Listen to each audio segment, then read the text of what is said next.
So here's a video on setting the TCAD so it can be started automatically as from a timer or something. So when we first plug in the TCAD, let's do that, it will boot up into an alarm state. Or excuse me, it will boot up into the idle state. But if we want it to boot up into the, yeah, and there's the alarm because I have this set for 72 degrees as the low alarm point. But now let's set it for dip switch number 5. We're going to set dip switch 5 to the right, and now it will boot up into the active state. So let's take a look at that.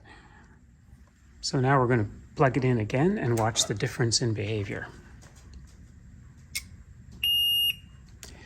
So now it's booted up into active mode, and because you can tell by the green button. But now there's an alarm all the time because the tank is cold. It's less than the 72 that I set. And that alarm is going to ring until the tank gets into the temperature range. So you may not want that. So there's a setting to eliminate that alarm. And I'm going to show you, actually, we'll set that setting here. Set it the leftmost button. We'll enter the secret code, 800. And we'll step through the menus until we get to the alarm exemption. 1, 2, 3, 4, 5, 6, 7, 8, 9, 10, 11. It's the 12th one. And this is now set for 0 by default.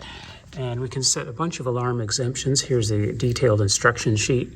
But we want to exempt the low one, the low alarm, which is number 2. So we're going to set this to 2. And once it stopped blinking, it's saved. And now we're going to try to boot it up again and watch the difference in behavior. So now we've booted it up again, and we're watching the difference in behavior. It's still in active mode. The temperature is still below the set point of 72, but there's no alarm. So what we're going to do is show that once it's into range, it'll alarm once it drops out of range. So I'm going to heat it up to 72.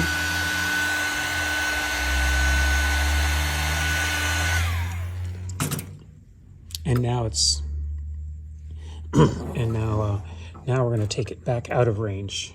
Actually, let's oops, we went too high.